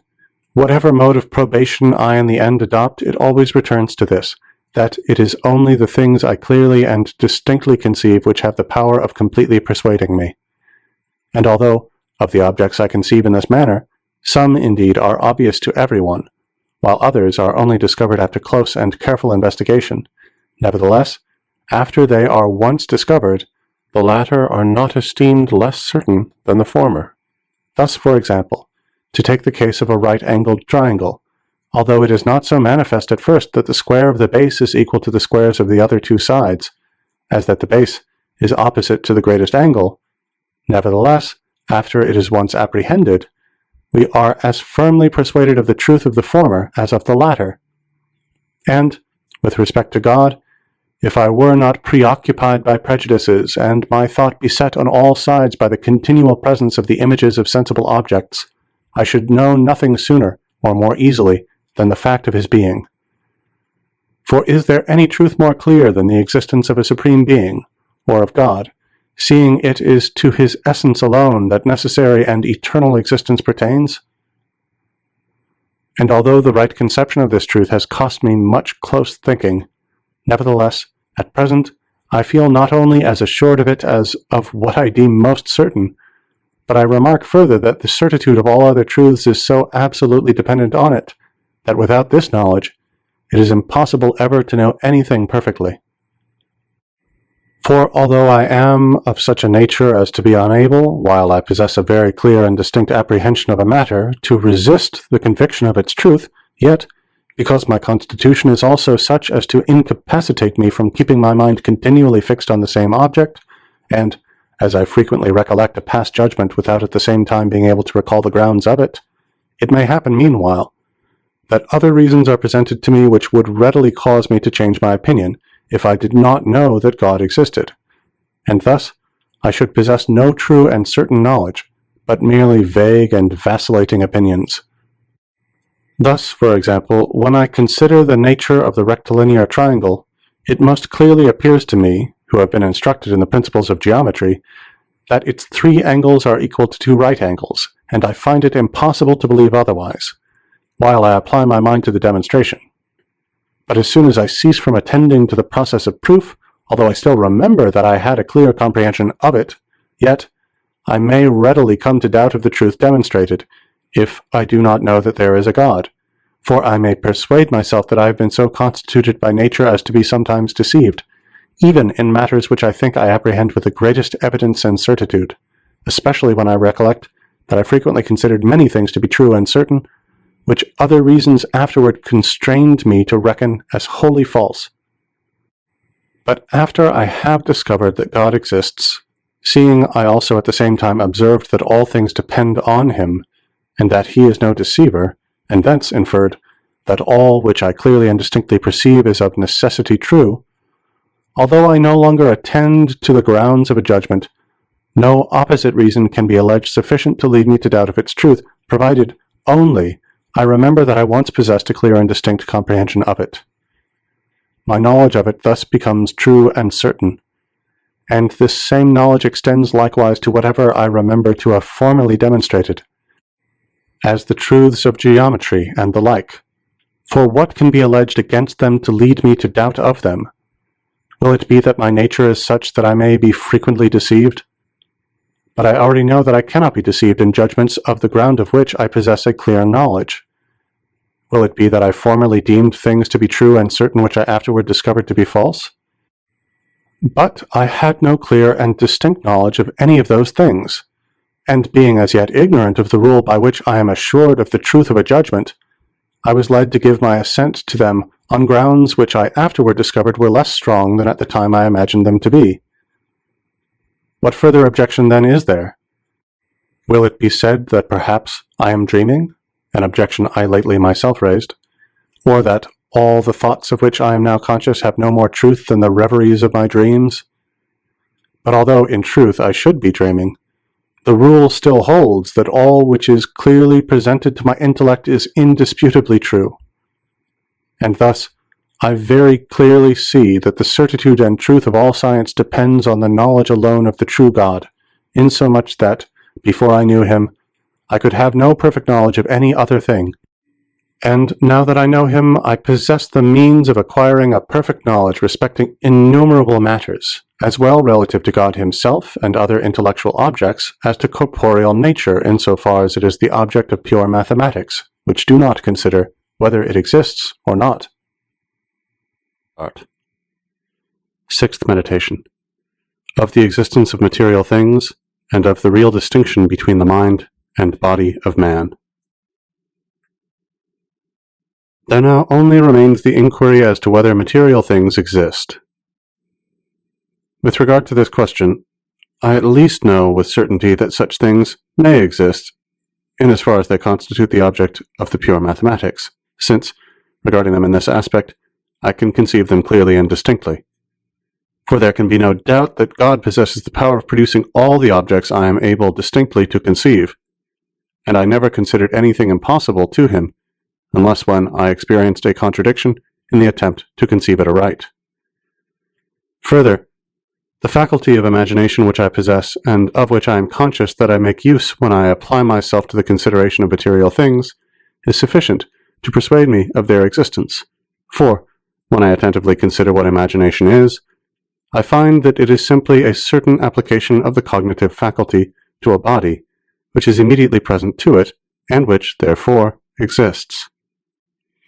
And to render this quite clear, I remark in the first place the difference that subsists between imagination and pure intellection, or conception. For example, when I imagine a triangle, I not only conceive that it is a figure comprehended by 3 lines, but at the same time also I look upon these 3 lines as present by the power and internal application of my mind, and this is what I call imagining.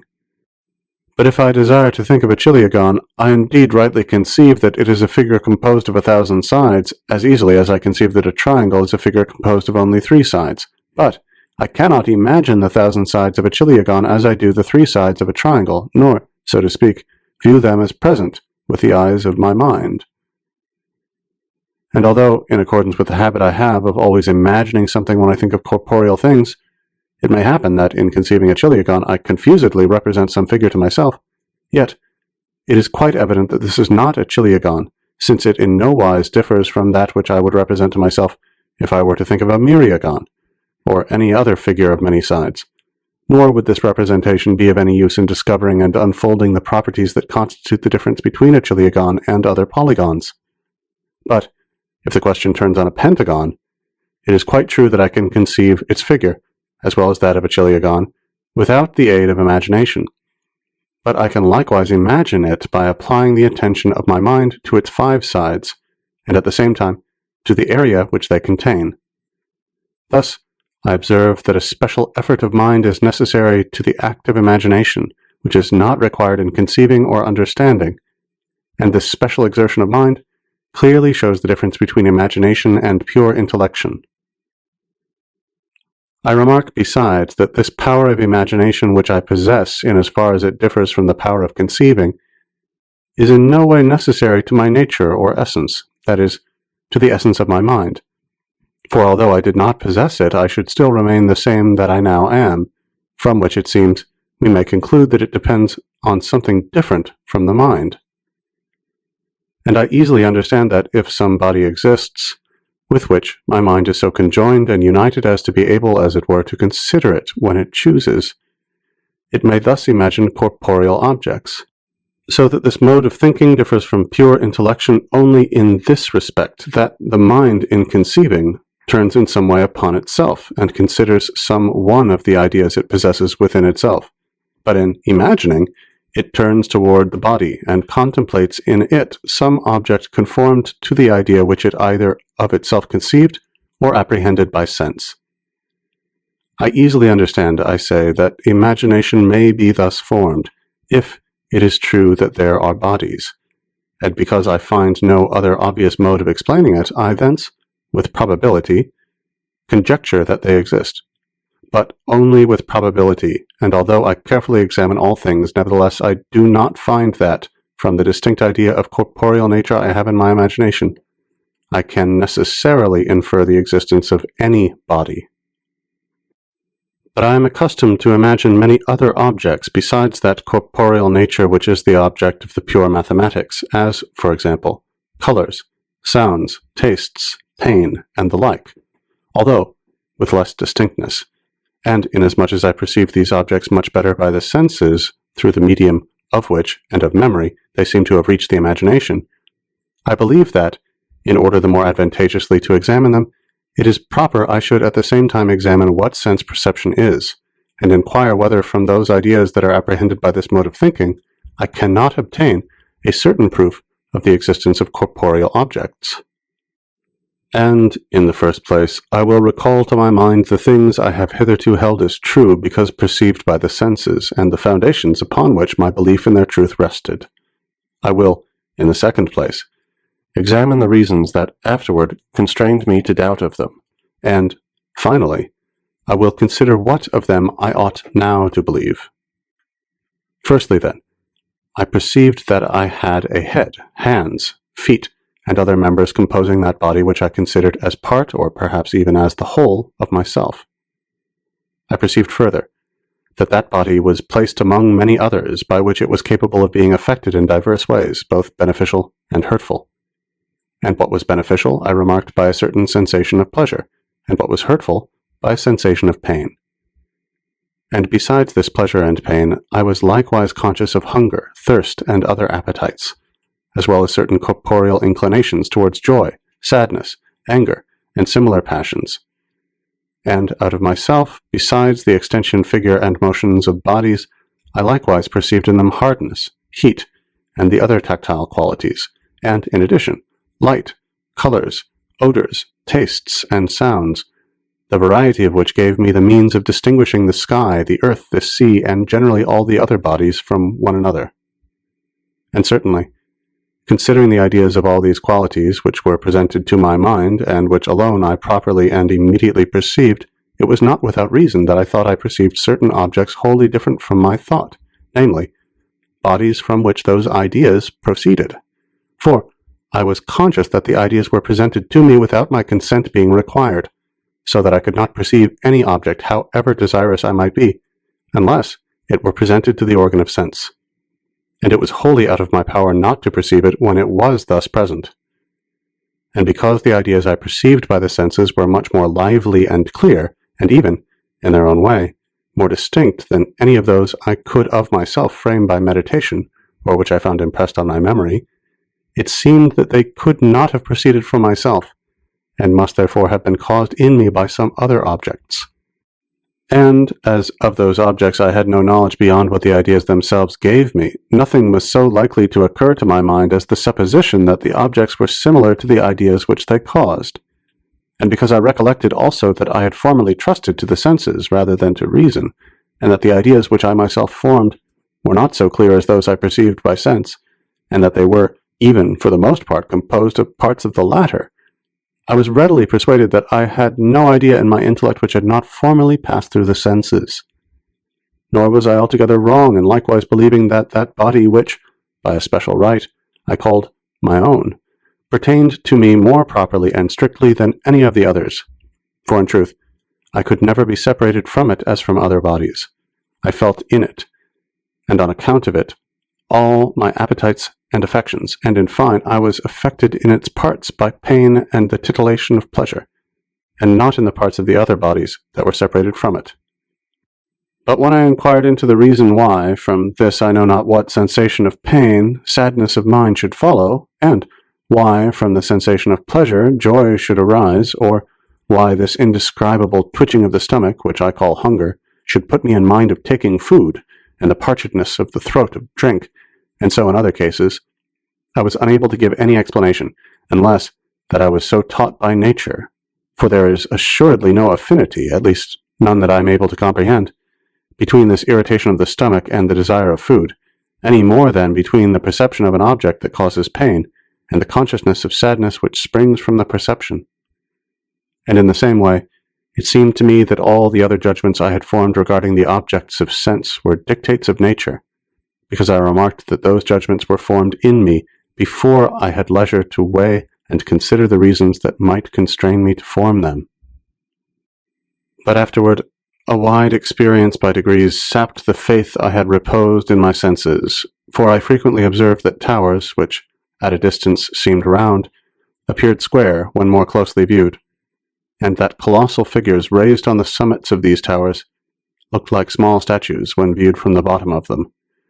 And, in other instances without number, I also discovered error in judgments founded on the external senses, and not only in those founded on the external, but even in those that rested on the internal senses. For, is there aught more internal than pain? And yet, I have sometimes been informed by parties whose arm or leg had been amputated that they still occasionally seemed to feel pain in that part of the body which they had lost, a circumstance that led me to think that I could not be quite certain even that any one of my members was affected when I felt pain in it. And to these grounds of doubt, I shortly afterward also added two others of very wide generality. The first of them was that I believed I never perceived anything when awake which I could not occasionally think I also perceived when asleep, and as I do not believe that the ideas I seem to perceive in my sleep proceed from objects external to me, I did not any more observe any ground for believing this of such as I seem to perceive when awake. The second was that since I was as yet ignorant of the author of my being, or at least supposed myself to be so, I saw nothing to prevent my having been so constituted by nature as that I should be deceived even in matters that appeared to me to possess the greatest truth. And with respect to the grounds on which I had before been persuaded of the existence of sensible objects, I had no great difficulty in finding suitable answers to them, for as nature seemed to incline me to many things from which reason made me averse, I thought that I ought not to confide much in its teachings. And although the perceptions of the senses were not dependent on my will, I did not think that I ought on that ground to conclude that they proceeded from things different from myself, since perhaps there might be found in me some faculty, though hitherto unknown to me, which produced them. But now that I begin to know myself better, and to discover more clearly the author of my being, I do not, indeed, think that I ought rashly to admit all which the senses seem to teach, nor, on the other hand, is it my conviction that I ought to doubt in general of their teachings. And, firstly, because I know that all which I clearly and distinctly conceive can be produced by God exactly as I conceive it, it is sufficient that I am able clearly and distinctly to conceive one thing apart from another in order to be certain that the one is different from the other, seeing they may at least be made to exist separately by the omnipotence of God. And it matters not by what power this separation is made in order to be compelled to judge them different, and therefore, merely because I know with certitude that I exist, and because, in the meantime, I do not observe that aught necessarily belongs to my nature or essence beyond my being a thinking thing,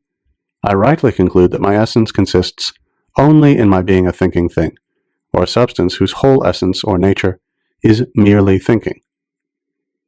And although I may, or rather, as I will shortly say, although I certainly do possess a body with which I am very closely conjoined, nevertheless, because, on the one hand,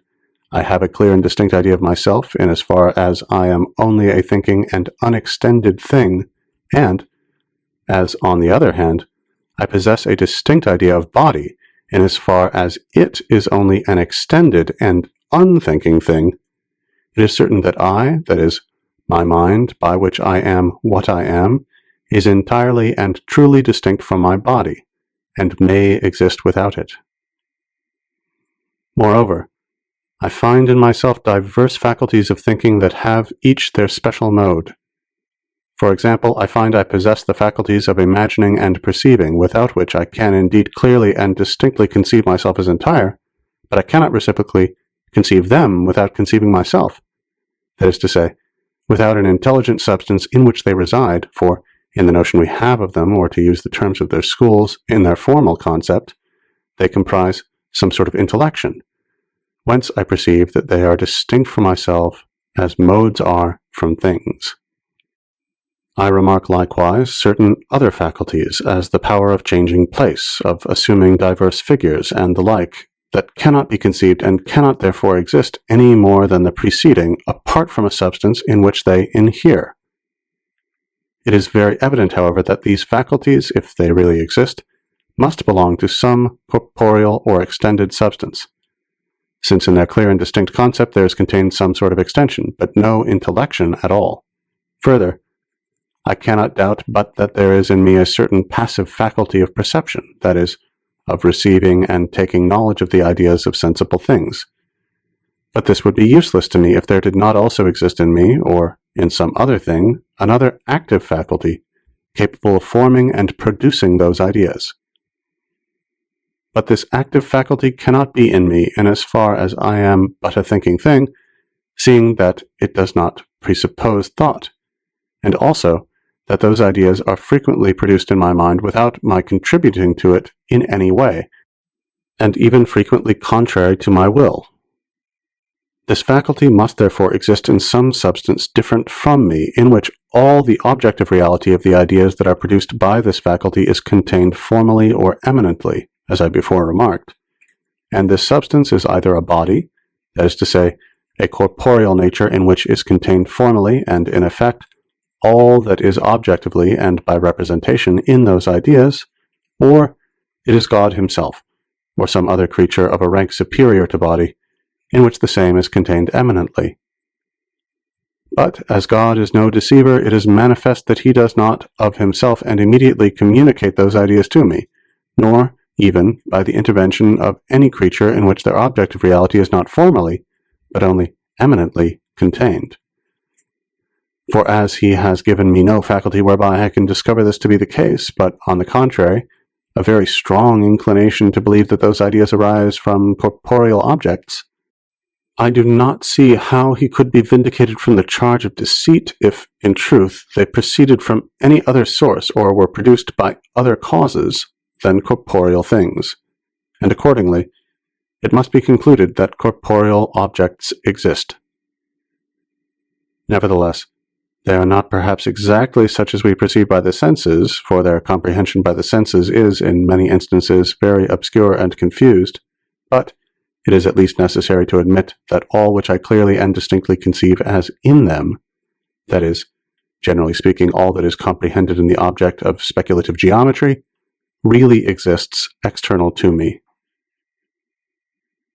But with respect to other things which are either only particular, as for example that the sun is of such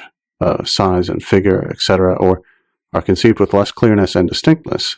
as light, sound, pain, and the like, although they are highly dubious and uncertain, nevertheless, on the ground alone that God is no deceiver, and that consequently he has permitted no falsity in my opinions, which he has not likewise given me a faculty of correcting, I think I may with safety conclude that I possess in myself the means of arriving at the truth. And in the first place, It cannot be doubted that in each of the dictates of nature there is some truth, for, by nature considered in general, I now understand nothing more than God himself, or the order and disposition established by God in created things.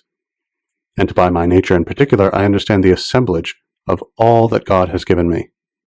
But there is nothing which that nature teaches me more expressly or more sensibly than that I have a body which is ill affected when I feel pain, and stands in need of food and drink when I experience the sensations of hunger and thirst, etc.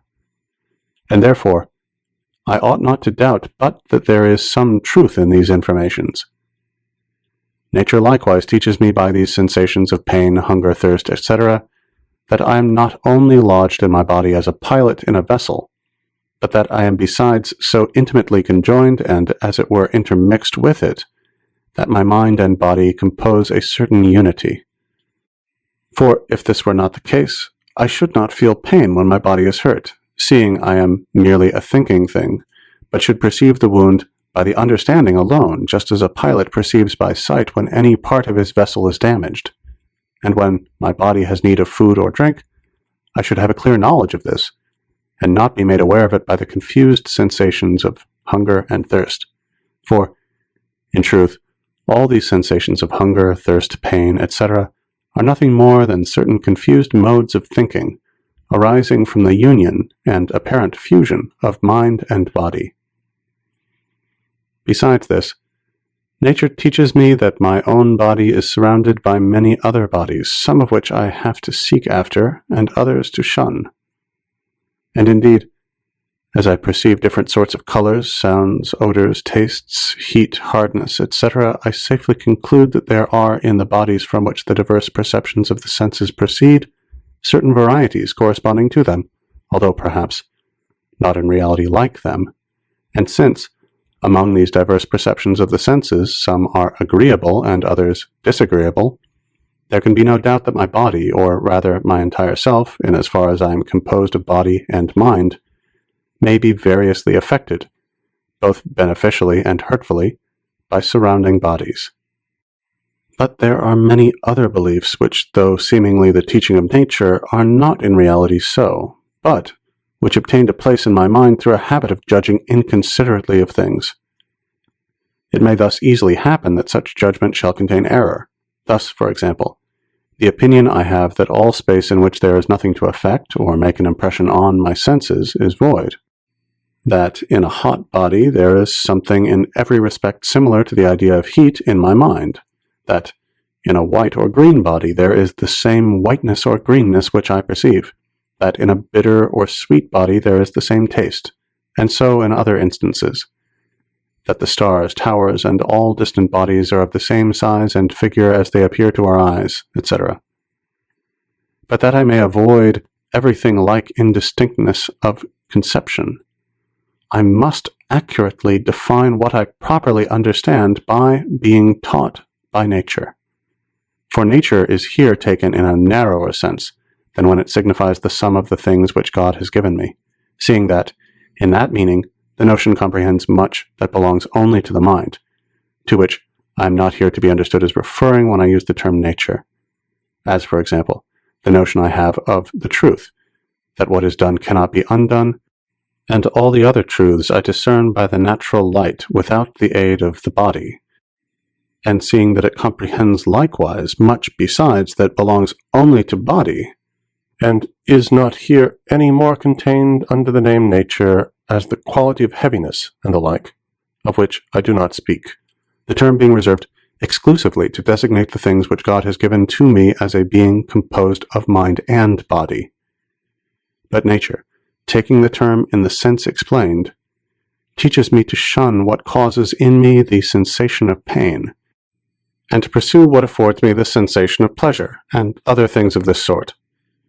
But I do not discover that it teaches me, in addition to this, from these diverse perceptions of the senses, to draw any conclusions respecting external objects without a previous,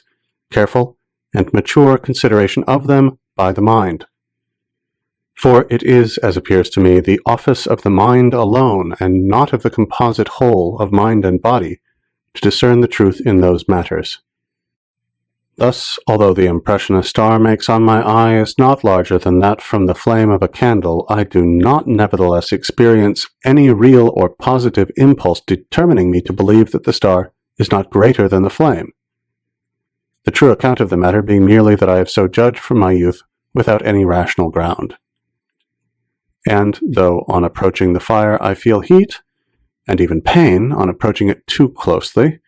I have, however, from this no ground for holding that something resembling the heat I feel is in the fire, any more than that there is something similar to the pain. All that I have ground for believing is that there is something in it, whatever it may be, which excites in me those sensations of heat or pain. So also, although there are spaces in which I find nothing to excite and affect my senses, I must not therefore conclude that those spaces contain in them no body, for I see that in this, as in many other similar matters, I have been accustomed to pervert the order of nature, because these perceptions of the senses, although given me by nature merely to signify to my mind what things are beneficial and hurtful to the composite whole of which it is a part, and, being sufficiently clear and distinct for that purpose, are nevertheless used by me as infallible rules by which to determine immediately the essence of the bodies that exist out of me, of which they can of course afford me only the most obscure and confused knowledge. But I have already sufficiently considered how it happens that, notwithstanding the supreme goodness of God, there is falsity in my judgments. A difficulty, however, here presents itself respecting the things which I am taught by nature must be pursued or avoided, and also respecting the internal sensations in which I seem to have occasionally detected error, and thus to be directly deceived by nature. Thus, for example, I may be so deceived by the agreeable taste of some viand to which poison has been mixed, as to be induced to take the poison. In this case, however, nature may be excused, for it simply leads me to desire the viand for its agreeable taste, and not the poison which is unknown to it. And thus we can infer nothing from the circumstance beyond that our nature is not omniscient, at which there is assuredly no ground for surprise, since, man being of a finite nature, his knowledge must likewise be of a limited perfection. But we also not infrequently err in that to which we are directly impelled by nature, as is the case with invalids who desire drink or food that would be hurtful to them. It will here perhaps be alleged that the reason why such persons are deceived is that their nature is corrupted. But this leaves the difficulty untouched, for a sick man is not less really the creature of God than a man who is in full health, and therefore it is as repugnant to the goodness of God that the nature of the former should be deceitful as it is for that of the latter to be so. And as a clock, composed of wheels and counterweights, observes not the less accurately all the laws of nature when it is ill made, and points out the hours incorrectly, than when it satisfies the desire of the maker in every respect, so likewise, if the body of man be considered as a kind of machine, so made up and composed of bones, nerves, muscles, veins, blood, and skin, that although there were in it no mind, it would still exhibit the same motions which it at present manifests involuntarily, and therefore without the aid of the mind, and simply by the dispositions of its organs, I easily discern that it would also be as natural for such a body, supposing it dropsical, for example, to experience the parchedness of the throat, that is usually accompanied in the mind by the sensation of thirst, and to be disposed by this parchedness to move its nerves and its other parts in the way required for drinking, and thus increase its malady and do itself harm, as it is natural for it, when it is not indisposed to be stimulated to drink for its good by a similar cause. And although, looking to the use for which a clock was destined by its maker, I may say that it is deflected from its proper nature when it incorrectly indicates the hours, and on the same principle, considering the machine of the human body as having been formed by God for the sake of the motions which it usually manifests, although I may likewise have ground for thinking that it does not follow the order of its nature when the throat is parched, and drink does not tend to its preservation, nevertheless, I yet plainly discern that this latter acceptation of the term nature is very different from the other. For this is nothing more than a certain denomination depending entirely on my thought, and hence called extrinsic, by which I compare a sick man and an imperfectly constructed clock with the idea I have of a man in good health and a well-made clock, while by the other acceptation of nature is understood something which is truly found in things, and therefore possessed of some truth. But certainly, although in respect of a dropsical body it is only by way of exterior denomination that we say its nature is corrupted, when, without requiring drink, the throat is parched, yet, in respect of the composite whole, that is, of the mind in its union with the body, it is not a pure denomination, but really an error of nature for it to feel thirst when drink would be hurtful to it, and accordingly, it still remains to be considered why it is that the goodness of God does not prevent the nature of man thus taken from being fallacious. To commence this examination accordingly, I here remark in the first place that there is a vast difference between mind and body, in respect that body, from its nature, is always divisible, and that mind is entirely indivisible. For in truth, when I consider the mind, that is, when I consider myself insofar only as I am a thinking thing, I can distinguish in myself no parts, but I very clearly discern that I am somewhat absolutely one and entire. And although the whole mind seems to be united to the whole body, yet, when a foot, an arm, or any other part is cut off, I am conscious that nothing has been taken from my mind. Nor can the faculties of willing, perceiving, conceiving, etc. properly be called its parts, for it is the same mind that is exercised all entire in willing, in perceiving, and in conceiving, etc. But quite the opposite holds in corporeal or extended things, for I cannot imagine any one of them, how small soever it may be, which I cannot easily sunder in thought, and which therefore I do not know to be divisible. This would be sufficient to teach me that the mind or soul of man is entirely different from the body, if I had not already been apprised of it on other grounds. I remark in the next place, that the mind does not immediately receive the impression from all the parts of the body, but only from the brain, or perhaps even from one small part of it, namely, that in which the common sense, sensus communis, is said to be, which, as often as it is affected in the same way, gives rise to the same perception in the mind, although, meanwhile, the other parts of the body may be diversely disposed, as is proved by innumerable experiments, which it is unnecessary here to enumerate. I remark besides that the nature of body is such that none of its parts can be moved by another part a little removed from the other, which cannot likewise be moved in the same way by any one of the parts that lie between those two, although the most remote part does not act at all. As for example, in the chord A, B, C, D, which is in tension,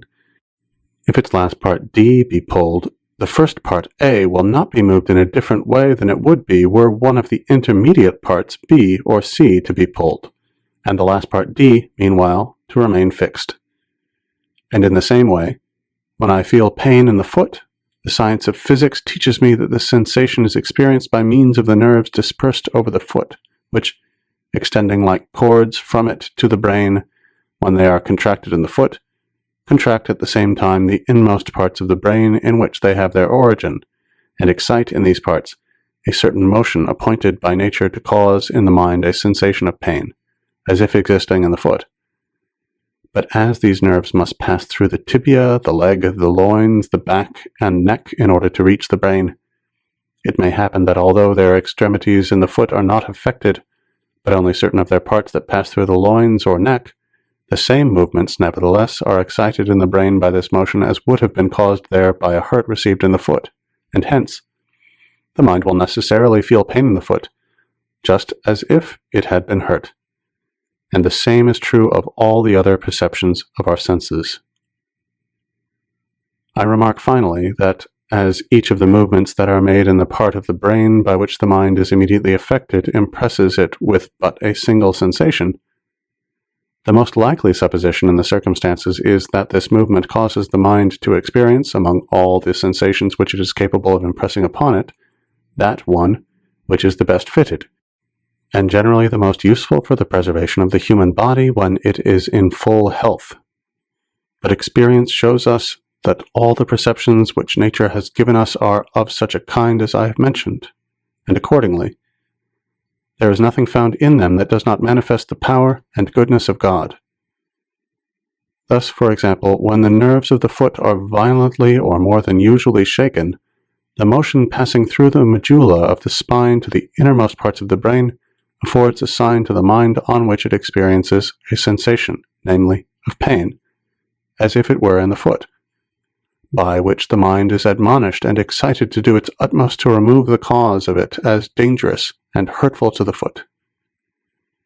It is true that God could have so constituted the nature of man as that the same motion in the brain would have informed the mind of something altogether different. The motion might, for example, have been the occasion on which the mind became conscious of itself, insofar as it is in the brain, or insofar as it is in some place intermediate between the foot and the brain, or finally, the occasion on which it perceived some other object quite different, whatever that might be. But nothing of all this would have so well contributed to the preservation of the body as that which the mind actually feels.